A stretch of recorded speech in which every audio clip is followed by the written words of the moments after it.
This is the CSM mini lecture video on cross correlations. So for cross correlations, the notation is written down here, where the tracker is circling. So the cross correlation between X and Y with a shift of K would be you shifting your Y vector. And the notation here for the summation symbol is from I equals negative infinity to infinity, and I'll explain that in a bit. So cross correlation is basically just how similar two signals appear at every shift, and can also be thought of as a sliding inner product.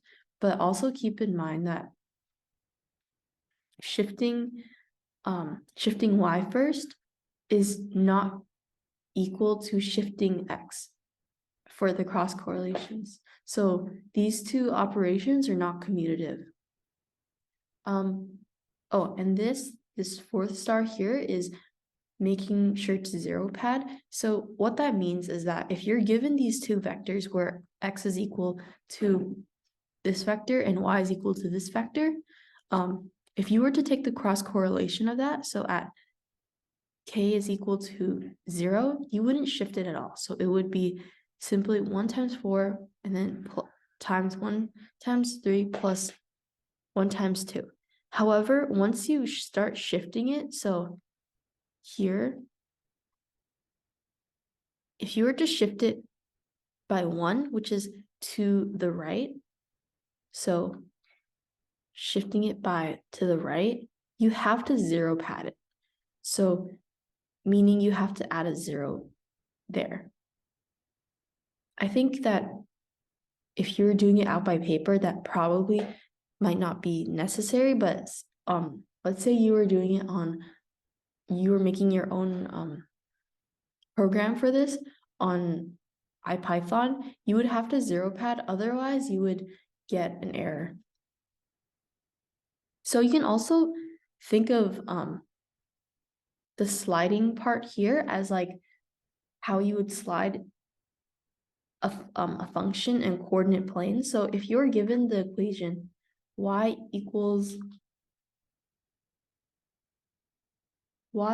x squared, if you were given x minus 1 squared equals y, you already know that you would just be sliding it over to the right by 1 unit.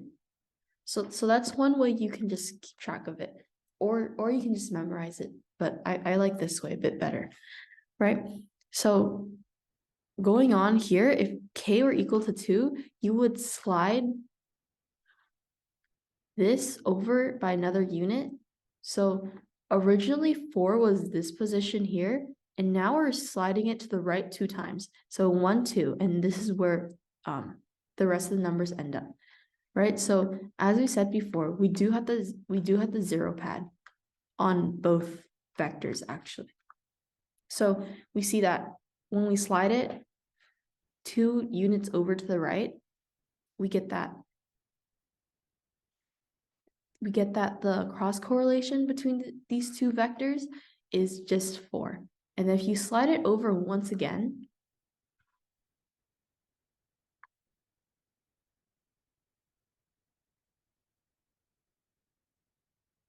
you get that this is 0.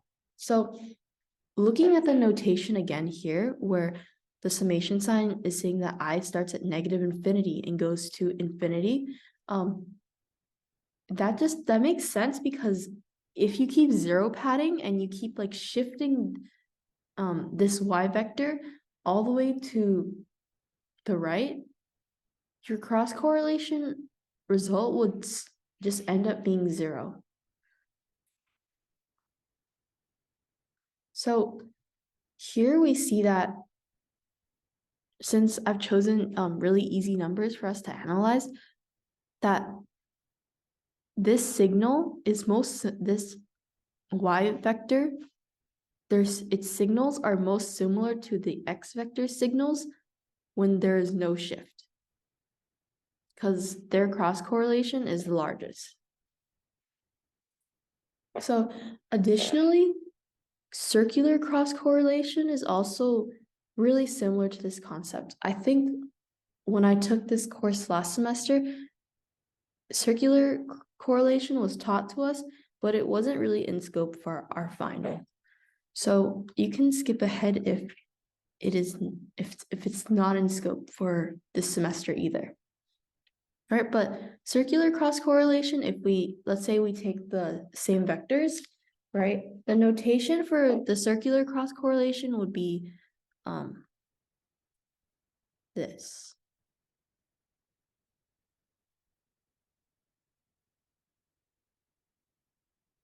Which simply means that if we took the x vectors and the y vectors that we did earlier, so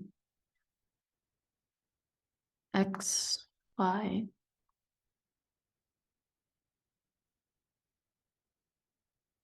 so if we at no shift, so k equals 0, we get that the cross correlation is 9, simply as before. However, if the shift were equal to 1, we would shift these numbers over to the right by 1. So 4 and 3 end up here. But 2, instead of being 0 padded, like multiplied by 0 in this position here, we would actually just move it to this beginning position. So think of it as still a sliding inner product, but whatever is at the end is tacked onto the beginning, right? So this cross correlation would come out to be 2 plus 4 plus 3, since we're multiplying it by 1. And then similarly, we get that if we were to shift it by 2, this 4 would be moved over to the third position. This 2 would end up in the second position, and this 3 would end up in the beginning, which the circular correlation is still 9. Okay, so in an intuitive sense, you can think of the circular correlation as a correlation where signals are periodic, and you only want to do it over one period. So like kind of like a sine wave, right? You only want to find this period here, and that would be kind of what the circular correlation would represent. So moving on to exam question walkthrough. So this question will be Summer 2020, question 13A through question 13B. So take a moment to look at the question, pause if you need to. Okay, so after reading the question, you know that Isengard is at the position x is equals to 0, and the dark tower is at x equals to 4 kilometers, and your position in a raft is unknown. So it is important that you see that Isengard emits these signals and this signal, and that the incoming signals to you is this vector right here. So for part A, they want you to calculate the missing value in this cross correlation here, where B2 is the sliding vector. So keep in mind from our notation earlier that this cross correlation is simply this summation here.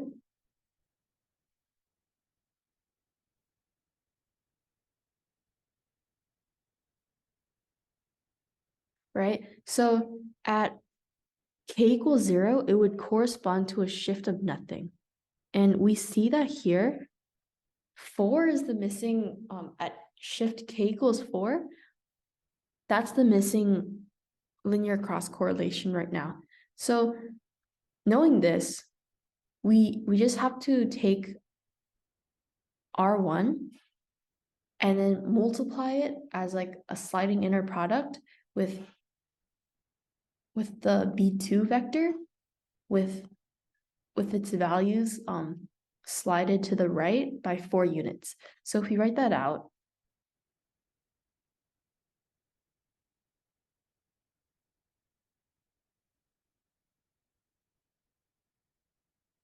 let me move this. Okay, so B2, if we move it over 4 units, so 1, 2, 3, 4, -1, 1, -1, 1, 1, -1.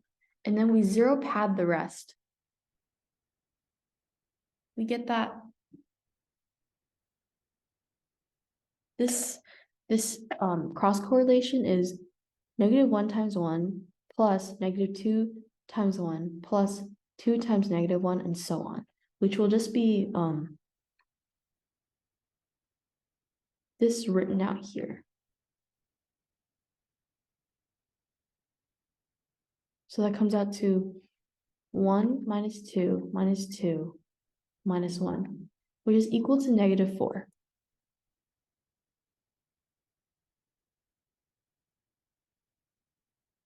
This means that our answer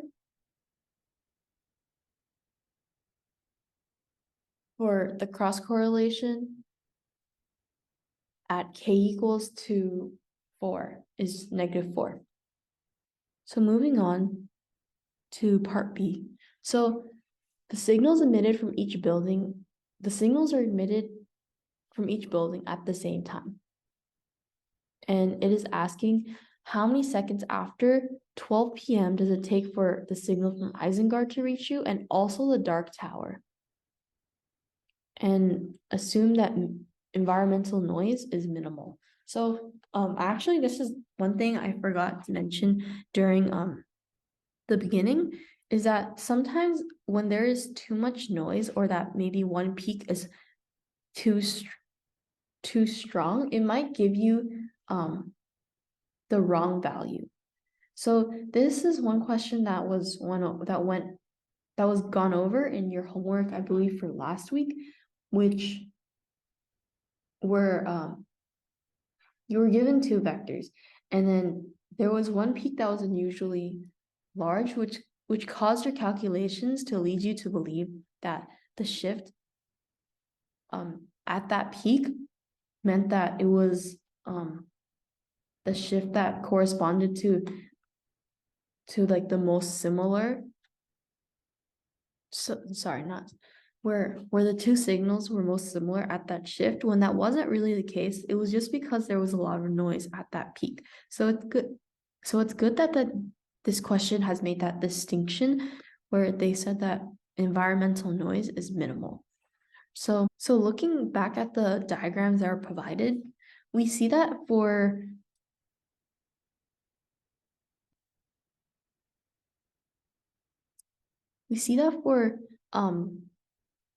the cross correlation between the R vector and the B1 vector, that at k equals to 3, that this cross correlation is maximized.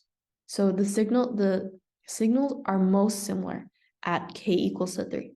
And here we see that at k equals to 5, that this cross correlation, the signals are most similar. And also keep in mind that the signals are emitted at a rate of 2 samples per second with a sample interval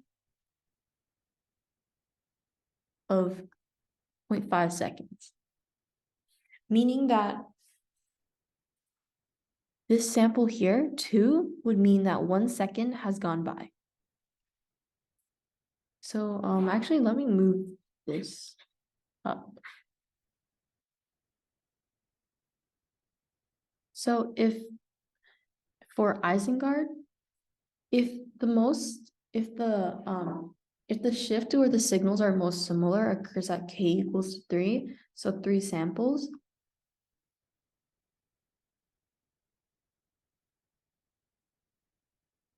we see that this means that it's most similar at 1.5 seconds. Similarly, for the dark tower, it's most similar at 5 signals. Sorry, samples. So if we do this calculation again, we get that the signals are most similar at 2.5 seconds. This means that for Isengard at 1.5 seconds, your signals are the most similar. And at 2.5 seconds for the dark tower, your signals are most similar, meaning that it took 2.5 seconds for the signal from the dark tower to reach you. And for Isengard, for 1.5 seconds, it took 1.5 seconds for the signal to reach you. So